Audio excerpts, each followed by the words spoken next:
নতুন একটা short video নিয়ে। আজকে হলো দিদিভাইয়ের জন্মদিন, সেইটা তোমাদেরকে তুলে ধরবো যে আমরা জন্মদিনটা কিভাবে ঘরের মধ্যে আনন্দটা করছি। আমরা সবাই একসাথে 7 জনে, তোমরা শুধু দেখতে থেকো। আচ্ছা, আজকে বর্ণালীর জন্মদিন। আবার একটা বছর পরে আবার এই জন্মদিনটা এলো, আবার আগামী বছরে একটা বছর পরে আবার এই জন্মদিনটা আসবে।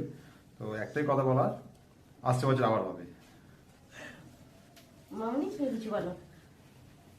হ্যাঁ, আমার আজকে ওর মেয়ের জন্মদিন।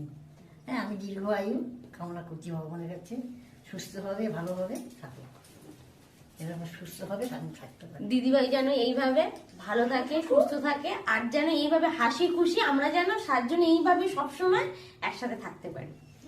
আজকের মায়ের জন্মদিন, মায়ের জন্মদিনে প্রতি বছরের মতো এবারেও খুব ভালোভাবে পালন করার চেষ্টা করছি আমরা। আগে প্রতি বছরে যেমনভাবে বেলুন ফোড়ানো হয়, বেলুন দিয়ে সাজানো হয় গোটা ঘর, কেক আনা হয়, তেমনই হয়েছে। দিদি কি বলো? তুমি দেখাবে না? আচ্ছা, দেখাবে না, বলো। বন্ধুরা, আজকে আমার মায়ের জন্মদিন, তো সেই জন্য এই কেকটা আনা হয়েছে আজকে। এই দেখো, বর্ণালী বলে একটা নাম লেখা আছে, তো সেই জন্য এই কেকটা আজকে মায়ের হ্যাপি বার্থডে বলে এই কেকটা আনা হয়েছে। এবার তোমার দাদাভাই কিছু বলবে দিদিভাইকে। হ্যাঁ, আজকে আমার দিদির বার্থডে। দিদি খুব ভালো থাকুক, সুস্থ থাকুক, এটাই আমি চাই। সবাই আনন্দ করবো খুব ভালোভাবে।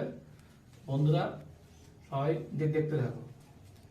হ্যাঁ বন্ধুরা, তোমরা তো সবাই দেখতেই পেলে, আমার মা, আমার বর, আমার ভাই, ভাইয়ের বউ, আমার 2 ছেলে, ওরা আমাকে এত সুন্দর উইশ করলো। এটাই আমার কাছে বিরাট বড় উপহার আমার জন্মদিনে। এইভাবেই আমি সারাটা জীবন ওদের সঙ্গে থাকতে চাই। টাটা।